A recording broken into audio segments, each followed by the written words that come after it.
नमस्कार मित्रों, सभी का स्वागत है ज्ञान आनंद में। आज हम एक महत्वपूर्ण विषय पर कार्य करेंगे।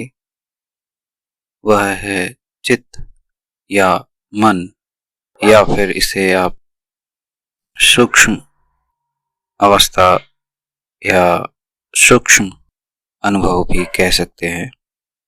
बहुत बार बहुत लोग इस मन से परेशान रहते हैं कि यह मन इतना चंचल क्यों है, हर जगह भागता क्यों रहता है। कहते हैं कि मन इतना चंचल है, इतना तेज है, इतनी गति है मन में कि यह वायु से भी तेज चलता है। मन ही या ये चित्त ही है जिसके नियम जानना बहुत जरूरी है। उसके ऊपर हम विस्तार से चर्चा करेंगे। यह चित्त ही है जो कि मनुष्य के बंधन और मोक्ष का कारण है। इसी मन से आप विकास कर सकते हैं और इसी मन के कारण आपका पतन भी निश्चित है। तो यह मन है क्या, चीज क्या है? मन एक बहुत ही सूक्ष्म स्तर का अनुभव है, एक बहुत ही सूक्ष्म वृत्ति है। चित्त बहुत गति है इसमें। अब आप अपने हिसाब से देख लें, सभी के पास में इसका अनुभव है। एक पल आप कुछ सोच रहे होते हैं, अगले पल मन कुछ और करने लगता है। तो अधिकांश लोग इसे ऐसे ही देखेंगे कि मन में ही सारी इच्छाओं का उदय होता है। मन से उठी हुई इच्छाओं को परिणीत होता है विचारों में, विचारों से आदतों में, व्यवहार में, कर्म में, और उनके होने के अनुसार ही उनका संस्कार बनता है। तो इस प्रकार आप देख सकते हैं कि मन एक साथ बहुत कुछ है, या फिर वह कुछ भी नहीं है। मन इच्छाएं, आदतें, संस्कार, विचार सब कुछ है। अब आप बहुत लोगों को ये कहते हुए भी पाते होंगे कि हर इंसान में दो वृत्तियां हैं, दो मन पाए जाते हैं। एक तो अच्छा मन है, एक बुरा मन है। जो अच्छा मन है वह नैतिक कार्यों के लिए, अनुकूल कार्यों के लिए आपको प्रेरित करता है। दूसरी तरफ बुरा मन जो है आपकी पतन के लिए, आपसे हानि होने के लिए, आपको गिराने के लिए कार्य करता है, ऐसा बोला जाता है। पर आप यह भी देख लें, अच्छे मन और बुरे मन जैसा ज्ञान मार्ग में कुछ भी नहीं है। यहाँ कोई ऐसी विचारधारा है नहीं। फिर भी हमें चित्त को समझने की कोशिश करनी चाहिए, क्योंकि चित्त में गति है और गति ही शक्ति है। और शक्ति का सही उपयोग एक ज्ञानी को आना चाहिए। ज्ञानी चित्त को शांत करता है, उसका उपयोग करता है। उसकी चित्तवृत्तियां बंद नहीं होती, परंतु वह उन पर नियंत्रण करता है, उनसे ऊपर उठ के आगे अपना विकास क्रम चलाता है। तो मन के ऊपर सबका नियंत्रण आ जाता है, ऐसा सोचना बहुत ही बड़ी मूर्खता है। ये अज्ञान की निशानी है। मन बहुत चालाक है, इसको चित्त बोलते हैं हम ज्ञान मार्ग पर। ये बहुत तेज है, बहुत गतिशाली है। इससे पार पाने का कोई साधारण तरीका नहीं है। देखिए, चेतना आने पर, जो कि आत्मज्ञान के बाद स्वतः ही प्रकट होती है, मन को नियंत्रित कर सकती है। नियंत्रित तो फिर भी वृत्तियां तो चलेंगी, और वृत्तियों का अभाव सोचना मूर्खता है कि आपके अंदर ये वृत्तियां नहीं होंगी। ऐसा संभव नहीं है। ये वृत्तियां तो सदा रहेंगी ही रहेंगी। आप इसके बिना अपने अनुभवों को नहीं देख पाएंगे। तो इसके लिए विचलित नहीं होना चाहिए किसी भी साधक को कि ये मन इतना चंचल क्यों है। चंचलता चित्त का स्वभाव है। इसको आप ऐसे देखें कि चित्त को आध्यात्मिक जगत में जल की संज्ञा दी गई है। जैसे जल होता है वैसे ही चित्त होता है। जल भी बहुत चंचल है। अगर आप ध्यान से देखें तो जल हमेशा ही नीचे की तरफ बहता है, यह उसका स्वभाव है।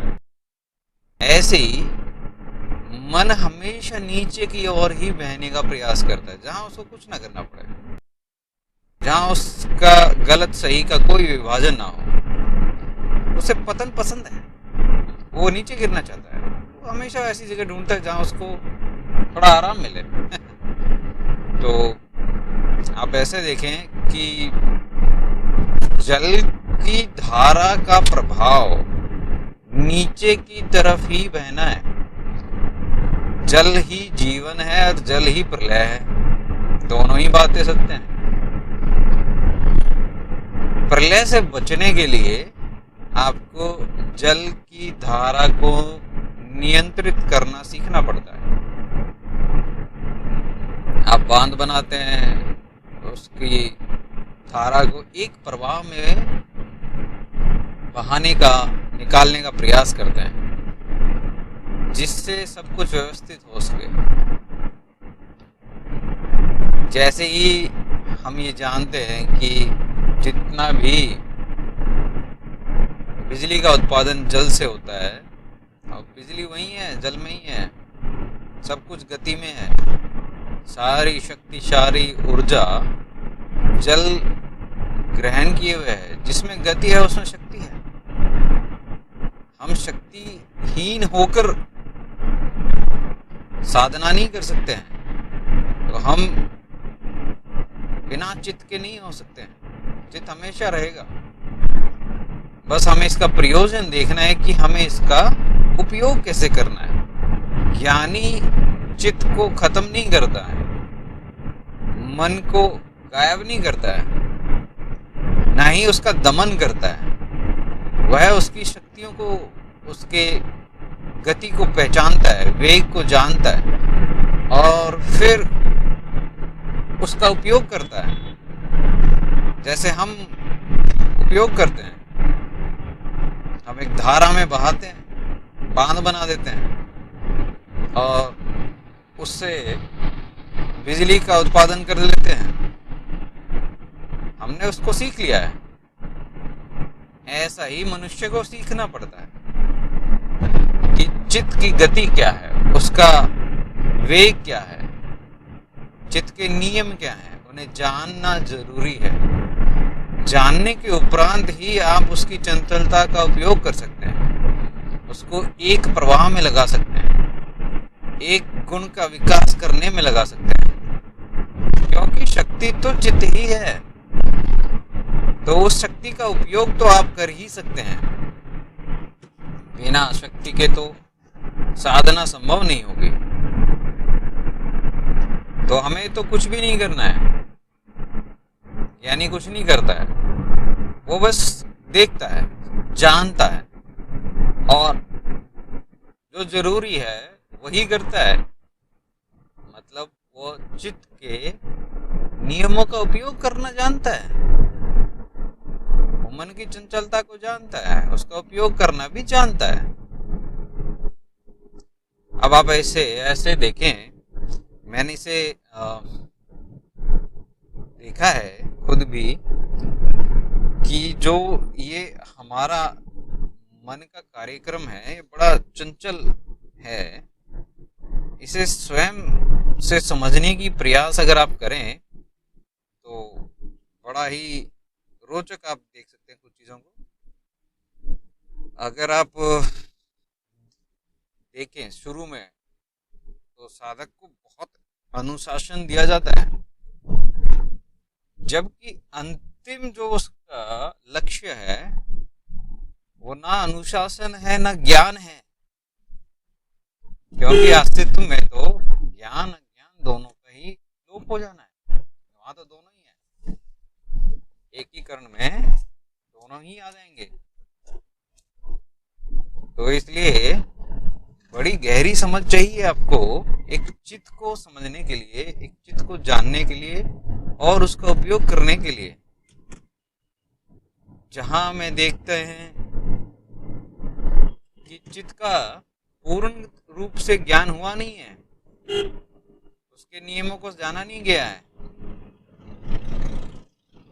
उसको गहराई से समझा नहीं गया है, तो कुछ समय के लिए आपको लग सकता है कि आपको ज्ञान हो गया है, पर यह संभव बहुत मुश्किल है, ये टिकना बहुत मुश्किल है। क्योंकि आपने चित्त का उपयोग नहीं किया है, आपके मन का उपयोग किया नहीं है, जाना नहीं है उसको कि वो काम कैसे करता है, उसको आपने समझा नहीं है ठीक से। तो आप जो उसका स्वभाव है उसके अनुसार वो फिर वहीं जाएगा जहां उसे जाना है, और आप फिर भटक जाएंगे, फिर धूमिल हो जाएंगे आपके रास्ते।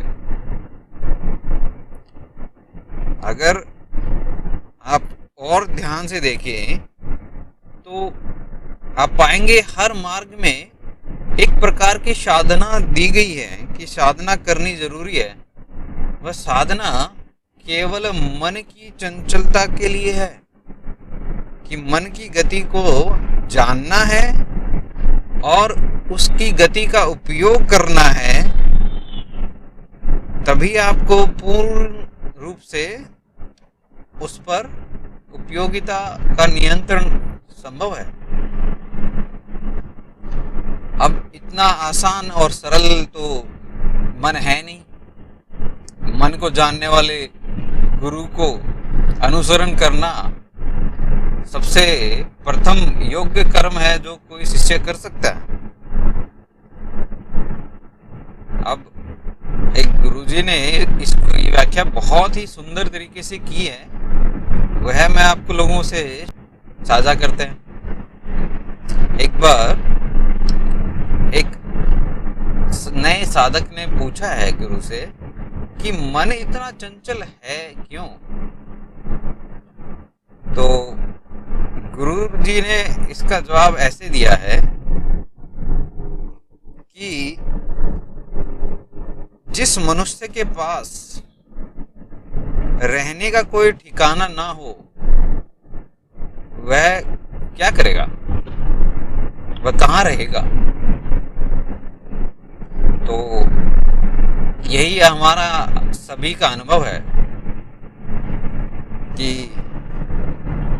अगर दर दर भटकता हुआ कोई व्यक्ति आपको मिलता है तो उसको मतलब यही है कि उसको रहने के लिए जगह नहीं मिली है, अभी उसको उसका उचित स्थान ठिकाना मिला नहीं है, उसको उसका घर मिला नहीं है, इसलिए वो भटक रहा है। यही तो हमारा अनुभव भी कहता है ना कि भटकता है राह में कोई, तो मतलब यही है कि ठिकाना उसका कहीं नहीं है। तो मन का यही है, बस यही कारण है कि वह मन बार बार भटकता है, क्योंकि उसके पास ठहरने के लिए कोई ठिकाना नहीं है, ऐसी कोई जगह नहीं है, ऐसी कोई जमीन उसे नहीं मिली है जहां उसको आनंद मिले, आनंद की अनुभूति हो सके, और जहां उसे पहुंचकर ये लगे कि बस अब पहुंच गया, अब इससे आगे कहीं भी मुझे जाने की आवश्यकता ही नहीं है, ना मेरे पास को जाने के लिए है ना ही कहीं आने के लिए है, यही अंतिम स्थान है। और ऐसा अंतिम स्थान जो किसी भी साधक को पता है कि वो मिलता ही तब है जब आपके पास में आत्मज्ञान उपलब्ध हो जाए, आपको आपका आनंद स्वरूप सदा के लिए प्राप्त हो जाए। देखो मिला तो हुआ ही है, सिर्फ हम भूल गए हैं। हम ऐसे वातावरण में आते हैं जहां बहुत चंचलता है, इसी वजह से मन भी बहुत चंचल भागता है और बाहर भागता है, अपने आप को अशुद्ध कर लेता है, भाग भाग के रेस में लगा हुआ, सदा ही दुखी होने का जो कारण है मनुष्य जाति का, वो बस यही है कि आप अपने मन को नियंत्रित नहीं कर सकते हैं, भाग ही रहा है क्योंकि उससे आनंद नहीं मिल रहा। जहाँ आनंद मिलेगा वहीं रुक जाएगा, इसलिए बाहर भागता है, चीजों में भागता है, संबंधों में भागता है कि आनंद मिले, थोड़ी देर के लिए ही मिले चाहे। इतनी प्यास है उसे आनंद की, इतना लगन है उसे आनंद की कि वो जाएगा ही वहीं। केवल एक ज्ञानी है जो ये जानता है कि मन को तो शांत तभी होगा जब उसे परमानंद की प्राप्ति हो जाए। ऐसा आनंद जो बांटने पे भी नहीं घटे, रखने पे भी नहीं घटे, होने पे भी नहीं घटे और ना होने पे भी नहीं घटे, ना ज्ञान में घटे ना अज्ञान में घटे, ऐसा आनंद अस्तित्व का है। अस्तित्व स्वयं ही आनंद है, आप स्वयं ही आनंद स्वरूप हैं, बस ये जानने तक की खोज है। तो सभी साधक मित्रों से निवेदन है, जो भी अध्यात्म में आना चाहते हैं, जो भी अपने चिंताओं से मुक्ति पाना चाहते हैं, अपने चित्त से मुक्ति पाना चाहते हैं, वह सभी यहाँ आ जाएं और देख लें कि हम चित्त की शक्ति का उपयोग कर सकते हैं विकास के लिए, और अध्यात्म में इसी का मार्ग प्रशस्त किया गया है। आप सभी साधक मित्रों से निवेदन है कि ज्ञान मार्ग में जो आप रुचि लें, अपने मन के उठे हुए प्रश्नों को जांचें एक बार और फिर आगे बढ़। प्रेम से सुनने के लिए बहुत बहुत धन्यवाद।